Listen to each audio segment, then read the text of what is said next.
Hello, everyone, and welcome back to another episode of the 8-Bit Adventures podcast.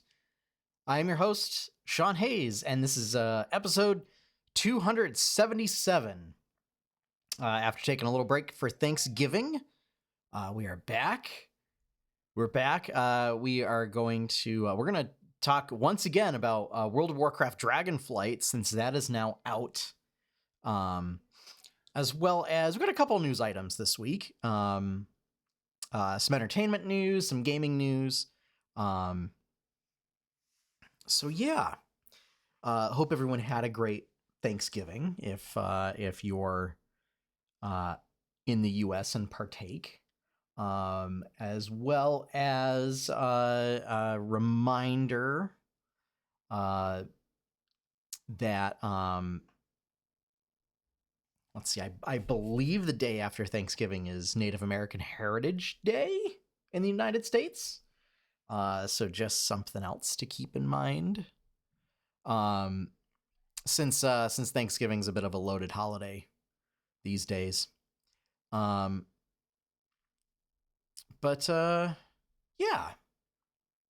Just trying to get back into the swing of things. And I have a special announcement for Questlog this week. So very excited to talk about that. So why don't we get right into it? Because I'm very excited to talk about Dragonflight. So let's talk about this week's news.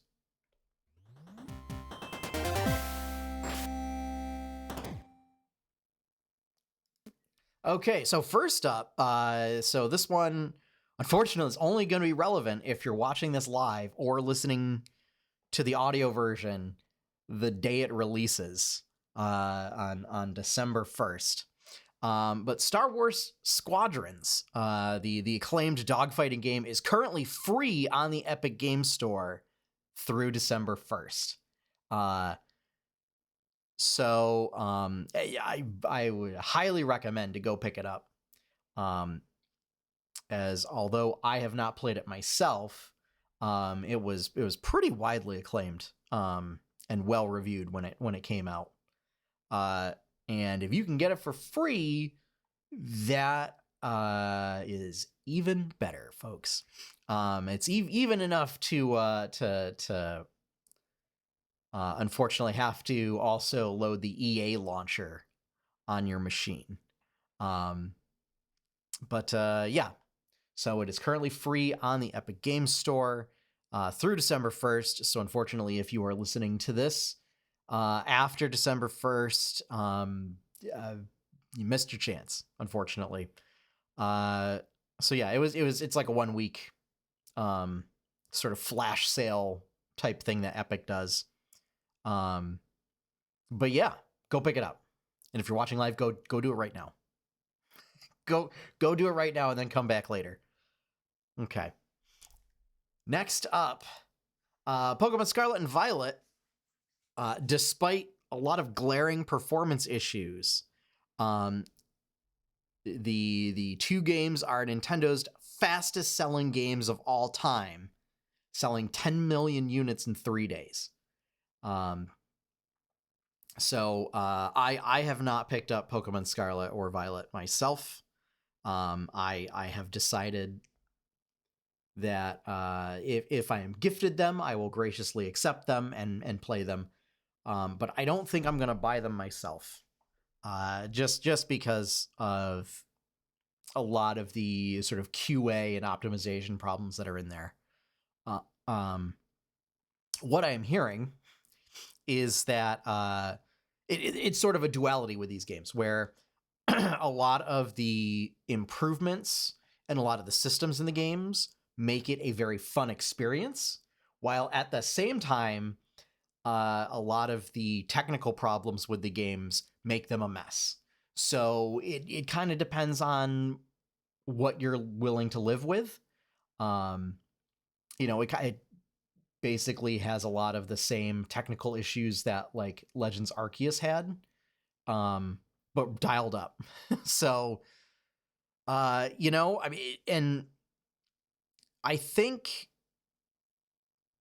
a lot of the hype gets overblown because it's Pokemon, as if people forgot, about the fact that like Skyrim to this day is still pretty buggy and has problems. Um and that is like one of the best selling games of all time, across all platforms that it's been on since it keeps getting re-released. Um so I think it's one of those things where, if you don't mind sort of processing issues and frame rate problems and occasional pop-in issues, and just weird, visual bugs that appear, um, then it's great. Uh, Otherwise, maybe hold off on it. I mean, I think it continues to point to the fact that Game Freak is just kind of in over their head at this point with Pokemon. Um, and something needs to be done to give them some help.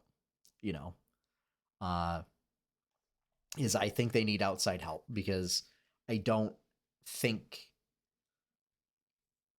they can keep up the pace, and I don't think they made the transition to 3D very well.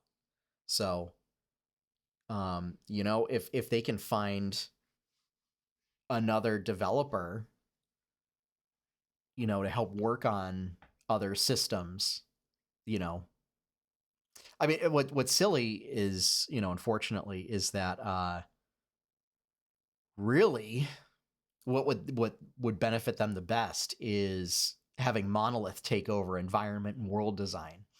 Um, and then getting actual QA and optimization testers in there. Um, but Monolith at this point, they want to focus on their own stuff, and they're too busy providing Nintendo proper on their games. So, but that said, I mean, from what I hear, it's basically folks are having a really good time with these games, and it's just whether you can stomach sort of the technical problems to go along with it. And most folks seem to be able to. Hence, it's selling at record-breaking numbers. So, 10 million units in 3 days for the launch. So yeah. And that includes physical and digital. So that is total sales. And those figures came from Nintendo. So, yeah. Yeah, and that makes it Pokemon's biggest launch ever. So, there you go. Next up, Guardians of the Galaxy Holiday Special has been released on Disney Plus. I did watch this. So it's cute. It's a cute little it's a Christmas special, as it's entirely centered around Christmas. So I don't know why you would like kind of do the I don't quite know if it really counts as virtue signaling for calling it a holiday special when it's very clearly about Christmas. Like Christmas is the only holiday mentioned. So usually you call something a holiday thing if it's actually going to be non-denominational. And this one's very much not.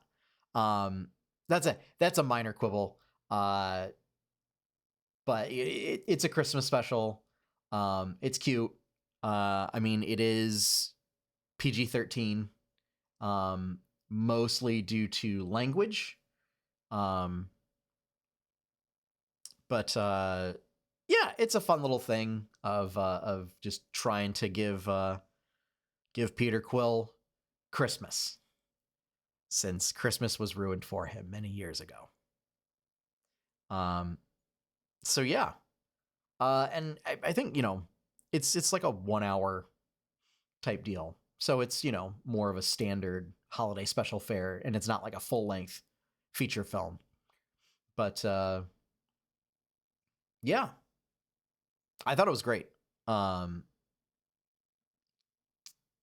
And so, I hope we see more stuff like this, um, of just like little one-off type things, that don't necessarily have to be like we're gonna do a full-length movie or an 8-episode TV series or something like that. Just my 2 cents. Uh,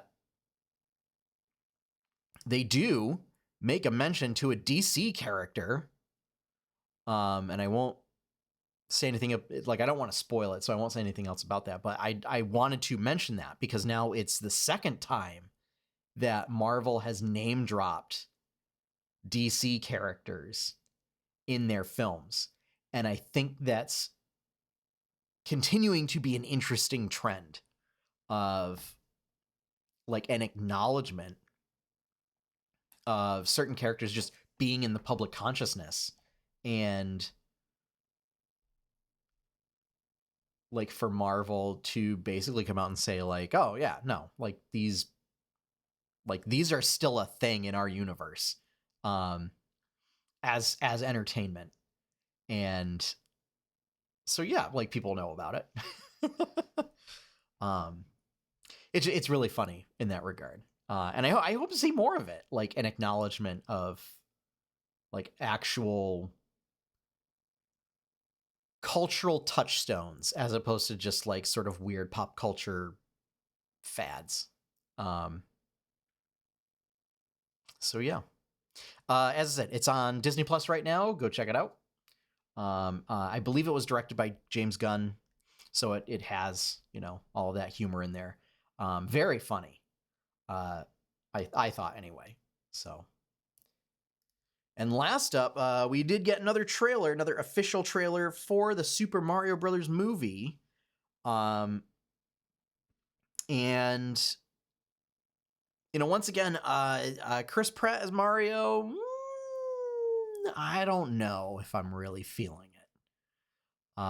Like there were a couple moments in the trailer when I was like, oh, it's finally getting into the spirit of it. But like for the most part, I think there could have been better casting there.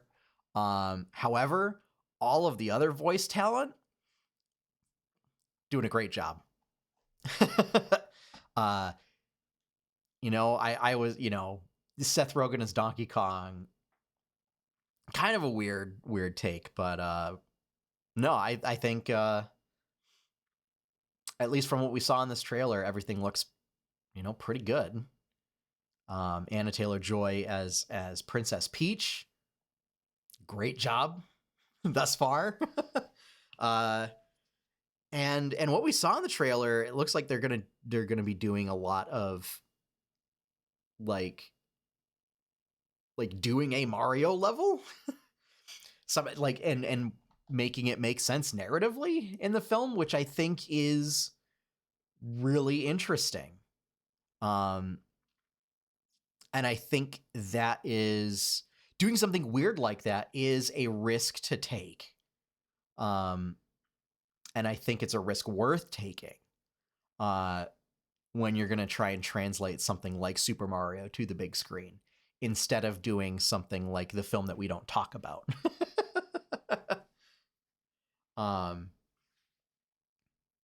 But yeah, I'm super pumped. There were a lot of cameos, especially like in the Donkey Kong section.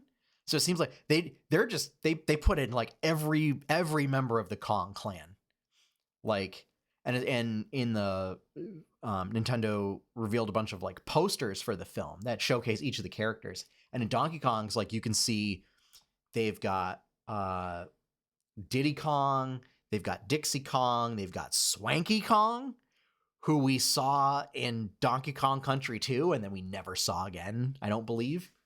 So who knows? I mean, if we see King K. Rool in this film, I'm gonna lose it, guys.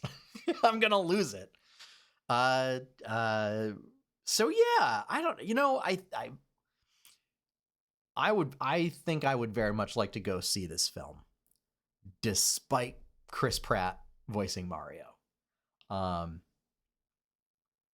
because I think this is going to be a case where the rest of the cast's performance might hold his up.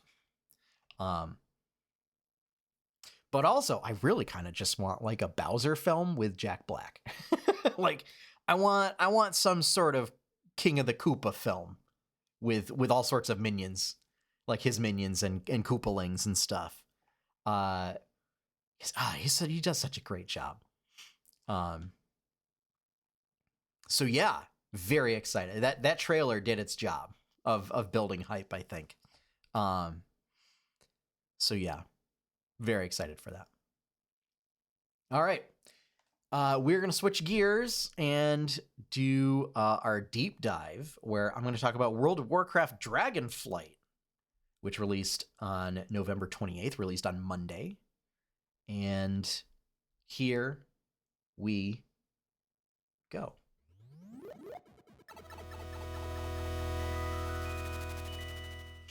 All right, so I have been kind of following what's been going on at Blizzard and kind of keeping an ear on people who are a lot more in tune and engaged with the development team and just how things are over there. And aside from the overall Activision Blizzard trend of like being doing unions kind of dirty, and unionization attempts, it seems like the work culture there has improved and is making improvements. And so ultimately, I was comfortable making the decision to resub and get Dragonflight. And therefore, I am able to provide a gameplay review of this expansion. So, what this is, for those who are not familiar, or might be, culturally aware of World of Warcraft, this is the latest expansion. Where we're coming from is we just ventured through sort of the realms of the dead, and defeated basically a big old death master type guy who is trying to unmake the universe and remake it as as an entire multiverse of dead realms, where he's in charge. And we come back, we we take a break like we do after every expansion. Some time passes, and basically some elementals are starting. Elementals and elemental proto dragons have come back and are raising trouble in the Dragon Isles, which is where all the dragons in the world are from. So that is what leads us into the content of this expansion. So a couple things right off the bat. The graphic quality, I don't know if it's necessarily improved much since the last expansion, but it's more of that, like, Warcraft goes in sort of these big jumps. But I mean, that said, like, Shadowlands was pretty good, like a lot of the models and environments and everything looked pretty decent. There might be some arguments about color palette choices, but I mean, the environments look great from what I've seen so far. I will say I've only been sort of 1.5 zones in, so I haven't seen all of them. I have seen a couple ones on streams and stuff. But the environments look great. That, first zone, I love the color palette choices. I'm a big sucker for like earth tones with like bluish greens, and it just delivered. And it's got punctuations of like volcanic activity and lava flows and stuff. So it also adds this nice contrast of reds and oranges through the region. And so environment, fantastic. A lot of new creatures and critters. Very, a lot of them very dragon oriented. But the main highlights are um, the professions rework, dragon riding, which is a whole new separate system from just like riding a flying mount. Drakthir, which is the new player option, and the Evoker class, which is sort of intrinsically tied to Drakthir, which are basically Dragonborn. If you're familiar with Dungeons and Dragons, they are humanoid dragon people. They have wings. They also have tails, which is something that canonically standard Dragonborn in Dungeons and Dragons do not have for some reason. But yeah, and then talents being added back to classes. So a couple things. Talents being added. I don't know if it really changed. Like when you get down to the nuts and bolts of it, it really doesn't change anything. It just gives people the nice little dopamine rush of like you get a point to put somewhere and you're able to put points in things. But ultimately, like, it didn't really introduce anything new. It was just a new way of reacquiring the abilities that you had before. So talent trees is not that exciting to me. I kind of miss a bunch of like the older talents, back from like Burning Crusade and Wrath of the Lich King, especially for like my Hunter, or how abilities worked. But that said, it gives you more customization for things. So if people are going to do weird builds, they can do that. But for me, it didn't really change a whole lot. And I'm not really getting anything new out of the gameplay wise for that. But that's fine. Honestly, with how much time is in between expansions, on occasion, if I take breaks and stuff, I often appreciate the fact that not a whole lot changes gameplay wise. So that way I can come back to it and then be like, and not get lost trying to play a character.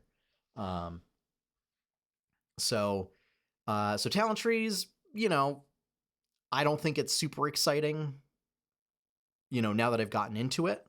But I know for a lot of folks, they're very excited for that granularity of being able to put points here and there and try stuff out. I do like the fact that you can change it on the fly. So they kept that from the previous system. And you can freely like adjust points without having to go back to a vendor or something. So that's nice. That's a nice quality of life improvement. Dragon riding.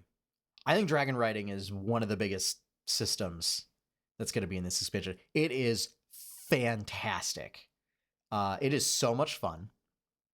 And really, like, it's not that complicated. Like, it's not that revolutionary.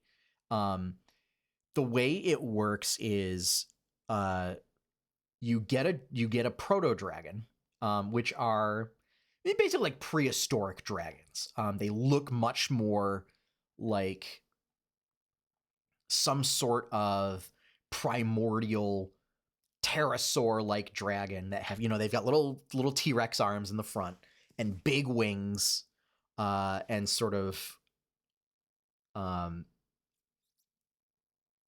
don't know, just instead of like what you think of as like a traditional dragon snout and mouth and everything, it's just more like crocodilian. And just to give it a more primordial look to it. We saw them in Wrath of the Lich King. So we've seen them like a couple like many expansions ago. But they're at the forefront now because they're sort of like the progenitors of dragonkind.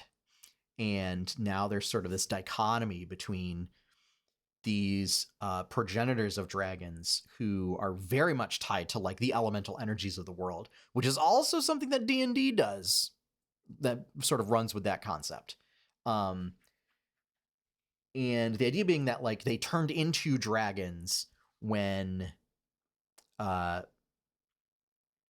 the Titans, who are basically spacefaring,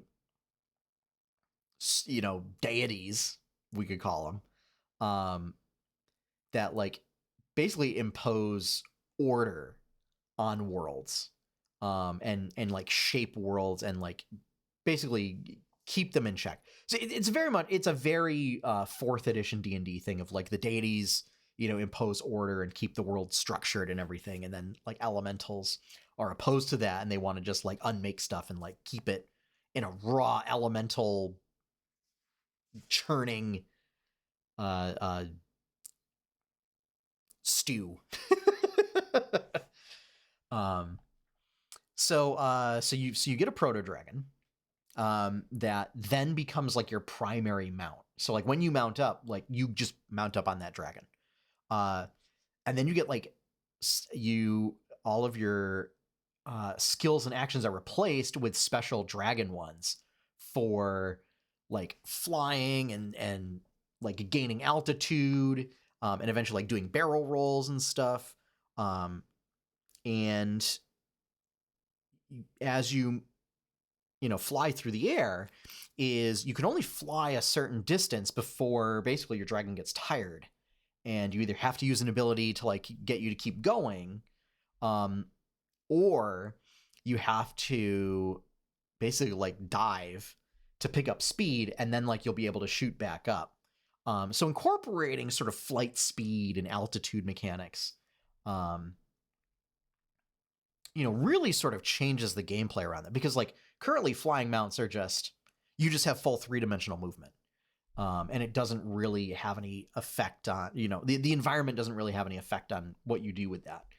Whereas with this, it really feels a lot more like actual flying. And I hope they keep this. I would love to see this implemented for all flying. Like I would love for this system to become the system for flying mounts going forward. I think, and it makes it much more dynamic. It makes it a lot more fun and engaging, as opposed to just, mount up, and just treating it like swimming. Or just 0G movement. And because they wanted it to be featured in the expansion, this means that you get a specialized flying mount right away. So now it also means that Blizzard heads off all of the basically people asking for when's flying coming, because you just get it from the get-go. And they have systems built in to help progress both the cosmetics of your dragon. So there's like a weird like transforming ring station, and you're able to like pick up different features of your dragon mount, and then you can bring it back to this station and then basically customize how your dragon looks, as you collect new appearances over time.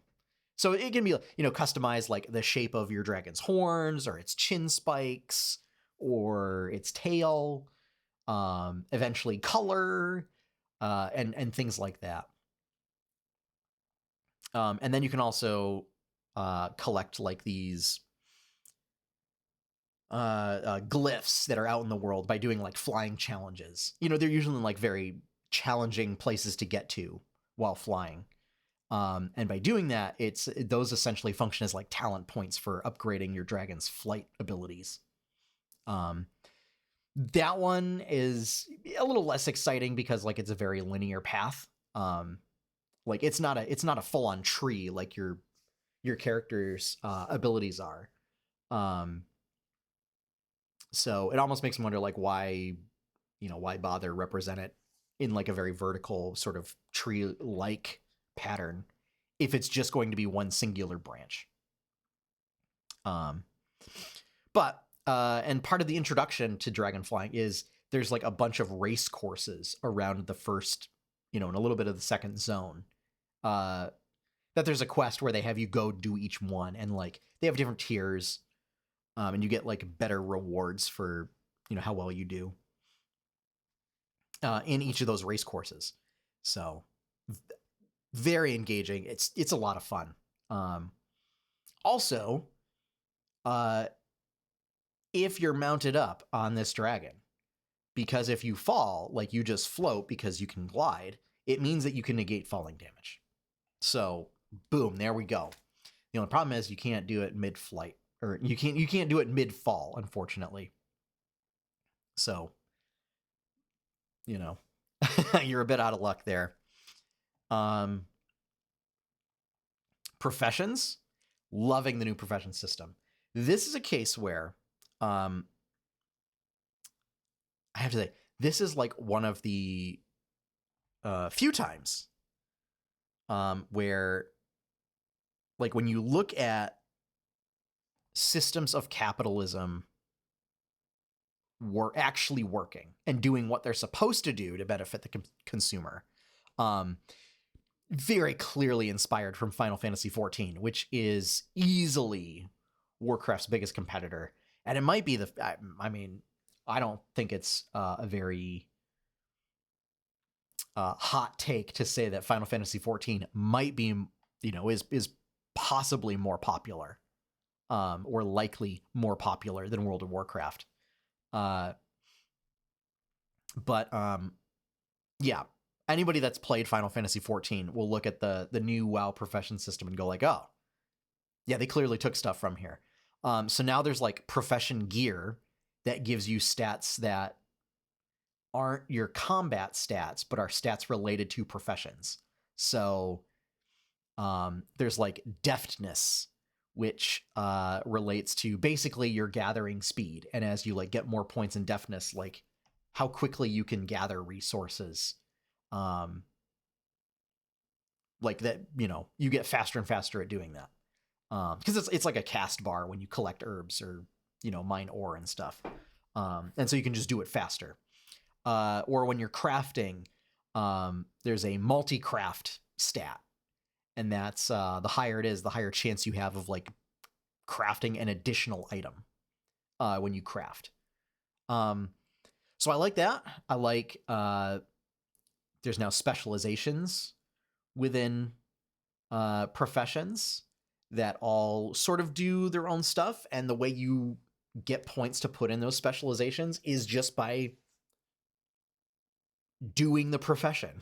So like, my main character is a leather worker and a skinner. So I get, essentially talent points to put into skinning by skinning, by going out and collecting hides and leather and scales and stuff like that. And then eventually when I unlock leatherworking, it's by making gear, and by making stuff. And I think that's great. I like the thought of being rewarded for doing professions. And it feels like they're really working to make professions matter, which I think is great. There's built-in ways for upgrading gear that you've already made, which is fantastic. It means that I don't have to keep remaking the same stuff over and over again. I can, like make myself one set of gear and then improve it, which is nice. Instead of having to like bring it to something to like bring it to a recycler to get the materials, like get some portion of the materials back in order to recraft it again with like slightly different components.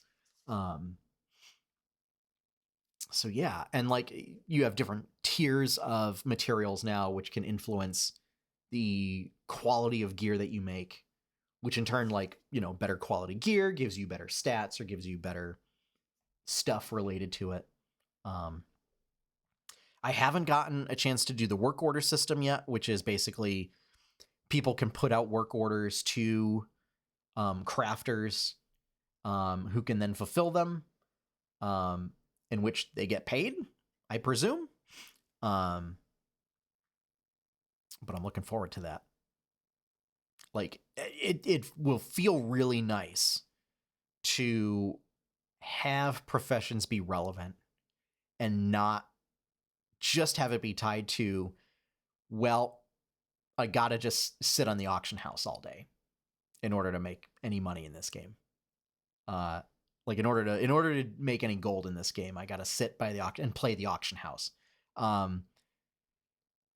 Hopefully now it'll be that you can actually like get gold for crafting gear. So I'm excited. I'm excited for that. The other portions of the game are kind of what I really like to mess mess around with. And so very excited for the crafting and gathering changes. Story wise, there's so much, like, I don't know if this was stuff that just was already in the works, before a lot of the team change ups and a lot of the firings that occurred with all of the terrible people. But my hope is that if they were able to get rid of a lot of those terrible people, my hope is that those people were holding the team back from doing like really cool things.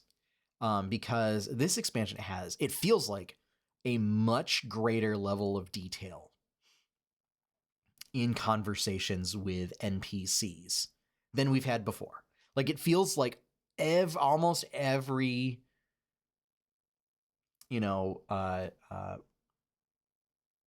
either quest relevant NPC or just we'll call them every relevant NPC. They might be a profession trainer, or they might just be a vendor or something, feels like they have some sort of dialogue option, and many times it doesn't matter to the story, it doesn't matter to the gameplay or whatever. Like, there's one NPC where like you do a couple quests with them, but it's like they'll give you frog facts because they have a bunch of quests related to catching a bunch of frogs.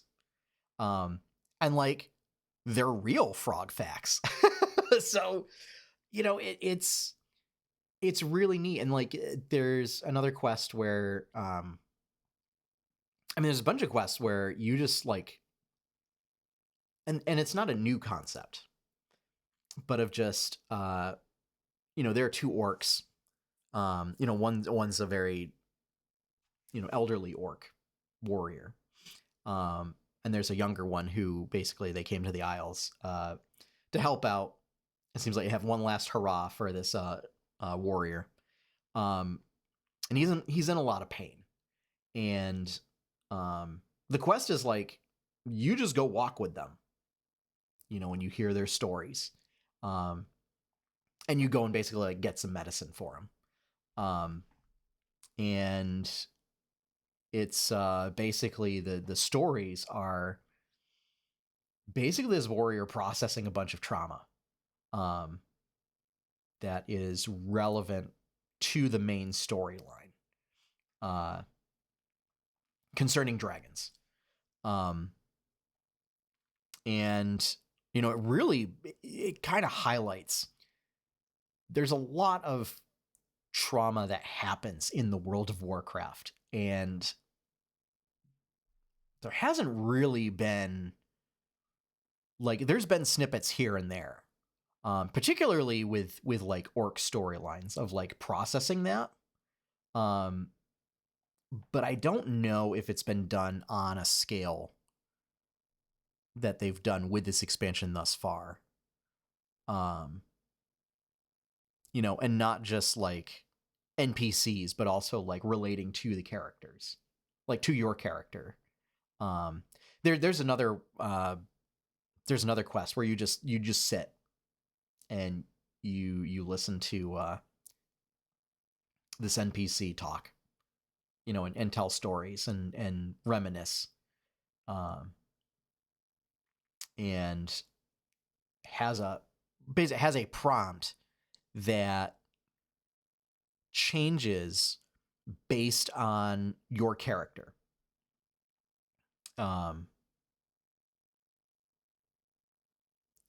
Basically relating to trauma. And, normally, like, they've done a couple different things before of like, you know, custom reactions and things like that. I don't know if they've done anything, you know, occasional like things of, you know, changing like a variable that, you know, is like your class or something in dialogue. But I don't know if they've done anything to that degree of coming up with like different examples and stuff to relate to, namely your character's race. So, you know, if your character's a blood elf or a night elf or an orc or a troll, or a gnome, but yeah, it feels like a lot more detail. And that's something that I appreciate. You know, it makes the world feel a bit more alive when interacting with NPCs. So, I mean, my hope is, certainly my hope is that it feels, this expansion feels like a breath of fresh air and revitalization. And my hope is that is reflective of the work culture improving at Blizzard. I would love to see things continue to get better, and as a result, things continue to get better with the games. I mean, specifically World of Warcraft, because that was the one that was in the lawsuit, in the ongoing lawsuit. So we're not done with that, but so yeah, I'm having a blast. I know there is currently, so until November 2nd, there is currently an event going on right now, like a thing with Twitch, where there's like a whole list of participating streamers. I'm not on that list, mind you, where that have drops enabled. So if you watch 4 hours of content from those streamers with drops enabled, so from that list, basically when they're live, you are able to get like a special mount. And if you gift 2 subs on any participating streamer's stream, so you got to gift them, you can't just sub to their stream. There's like a special little like scarecrow. They're called Harvest Reapers in the game. They're like little machine bots that are supposed to go around and like help, you know, harvest wheat and stuff. I don't know. I don't. It doesn't make any sense as to how that would work, but like a little combat battle pet for their little Pokemon knockoff that's in the game. So yeah, I mean, I still got a ways to go. You know, I haven't done any dungeons yet, aside from there's like a special Uldaman dungeon variant that you could do in the pre-patch update. I did that one, and that was, you know, that was fun.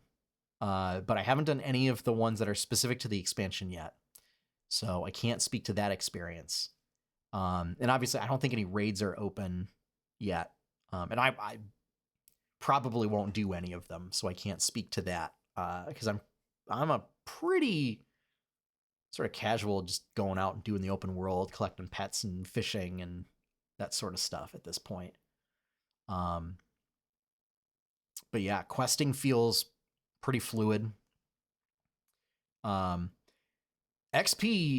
gaining XP quite a bit. I mean, if you do every quest that's available to you, I think I hit 65, level 65 out of 70. And I'm just leaving the first zone out of 5 zones, I believe it is. So yeah, you know, I'm having a blast. It's a lot of fun. It, you know, it feels like the opposite of what Shadowlands was. and to a certain extent, Battle for Azeroth too. Like those just felt very heavy, and it felt like there was a lot of drudgery in there, especially Shadowlands. Like the Maw as a zone.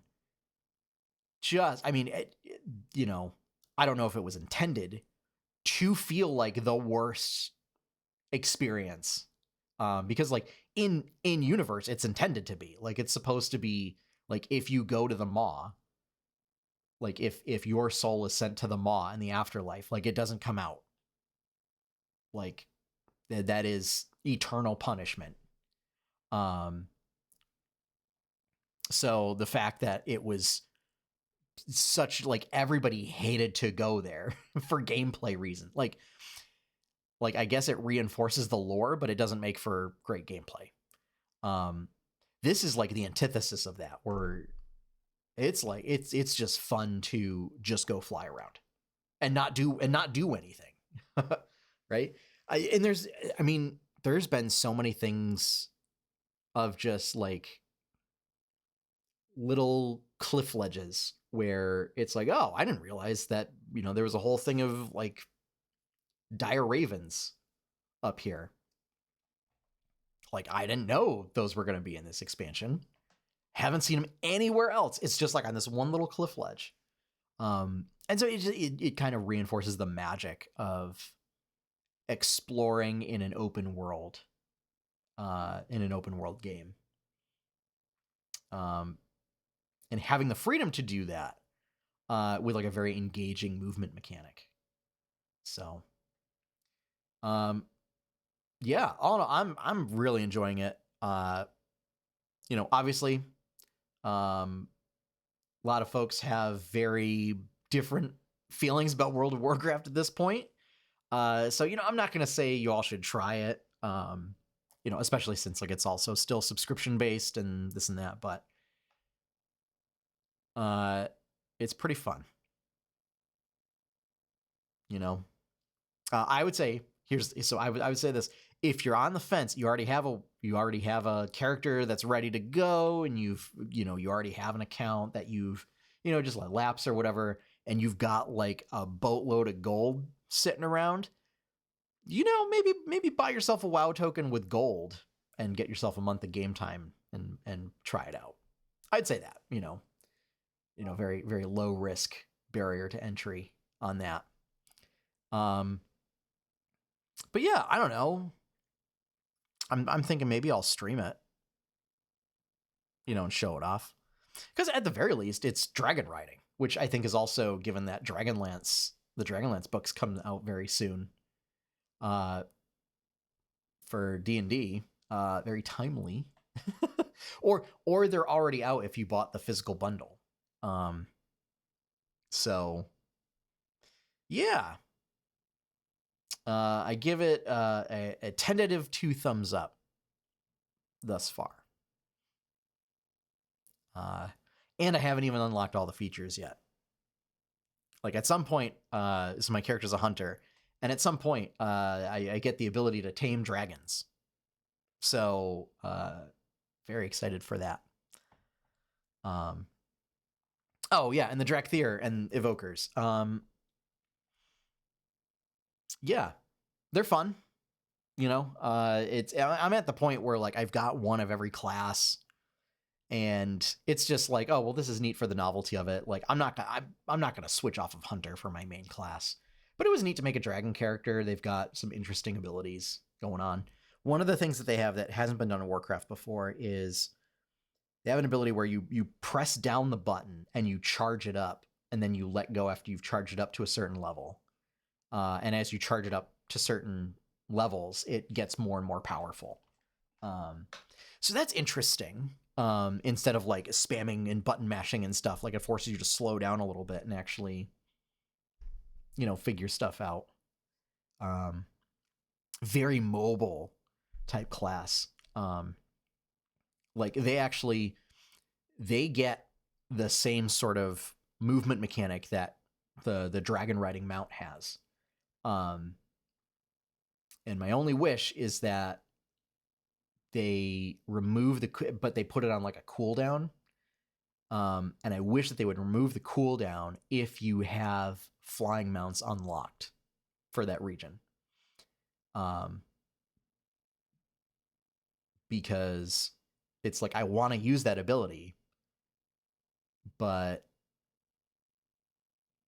I mean, if there's a cooldown for it, then I'm not going to do it and just use my flying mount instead. So, yeah, and all of the abilities are dragon themed, which is why like that class is locked to the Drakthir. It's meant to sort of be like an extension of their draconic abilities. So, yeah, it's a lot of fun. A lot of customization options for that character archetype. So if that's what you're into, the only thing I don't like is so when you're in battle, it's like Worgen, who are like werewolf type characters, where when you're in battle, so you have two forms. You have like a visage form, which is like a regular humanoid, where all your armor shows up. And then you have your dragon, your Drakthir form, where you look like the humanoid dragon with the wings and everything, but like your armor doesn't show up on that character, on that form. And instead you have like armor options that appear in character customization. And so I wish they would just show the armor on that character. Because I had a really cool getup that would look super cool and awesome on the dragon, the Drakthir form, but I can't do it. And instead I have to play around with, a meager offering of options. So, yeah, that's gonna wrap things up for WoW Dragonflight. So as if you're a fan of Warcraft, and you don't necessarily want to play, go check out some streams. There's a way to do that, or YouTube videos or whatever that talk about stuff. It's great. I'm really excited to see where the story goes, because it looks like it's going to be focused on the dragons regaining their powers and how that works in the story, and face off against like prehistoric dragon beasts versus the powerful guardians of the world dragons. So that is going to wrap things up for our deep dive on World of Warcraft Dragonflight. So now we're going to switch gears for quest log.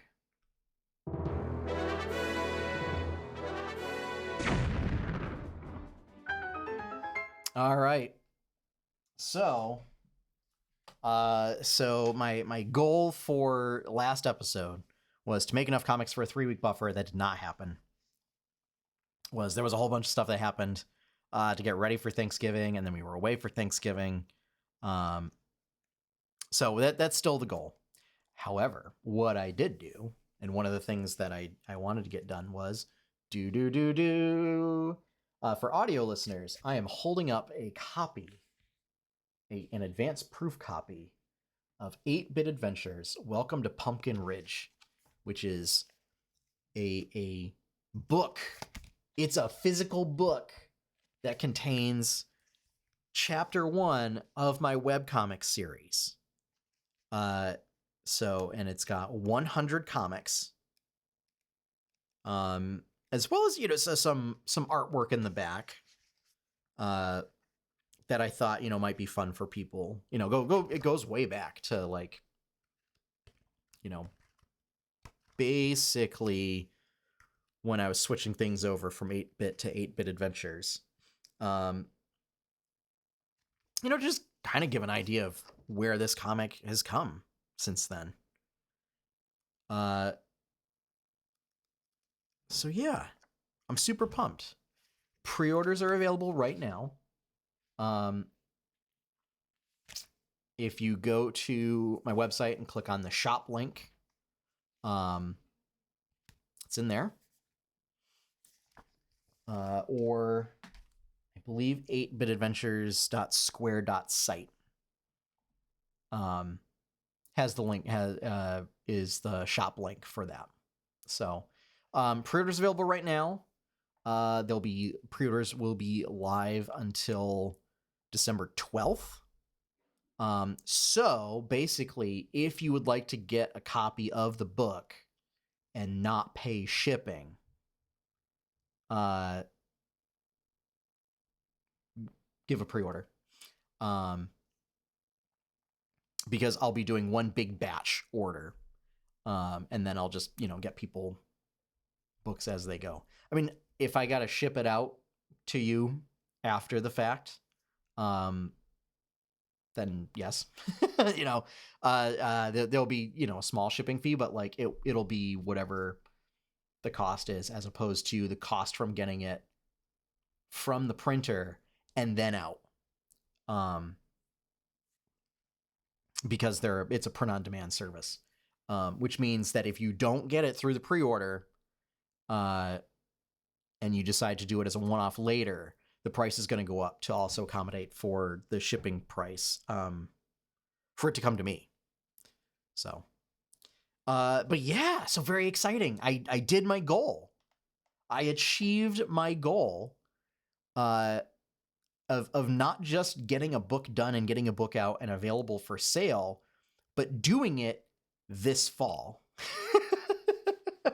It took right down to the last minute, but yeah, I'm very excited. I'm very very grateful to be able to do that, and yeah. So but yeah, so next up is trying to get back on track with comics. Again, I don't know if we still have, our schedule is not conducive for me to do a Saturday morning comic stream currently. But the goal is to try and get comics and get back on track and do that so that there's a steady flow of content going back up on the site. And it might have to wait until after the holidays, but to get back to doing a Sunday night Stardew stream. And then who knows? Maybe doing some Warcraft streaming. I don't know. I don't know what to do anymore. But yeah, what I do know that we're going to do is we're going to end the show, because that wraps things up. Thank you all for listening, whether you're watching live or you're listening to the audio version. If you would like to see more stuff from 8-Bit Adventures, check out the website, 8-bitadventures.com. If you'd like to help support that content, the best way to do that is either to buy merch or to become a patron over at patreon.com/8bitadventures. Becoming a patron helps support the comic, the podcasts, all three of them, as well as sort of all the other small projects that I do. I just have the one to support everything instead of breaking it out piece by piece. So big shout out and thank you to all of the current patrons. Thank you for your support. It is through your support that the book has been made possible, and for me to be able to order copies. So, order proof copies. So yeah, so thank you for that. Finally, our opening theme is One Up by Professor Shy Guy. You can check out his work over at professorshyguy.bandcamp.com. And with that, we are done. So, as always, folks, have fun, happy gaming, and enjoy your pie cake. Go buy my book.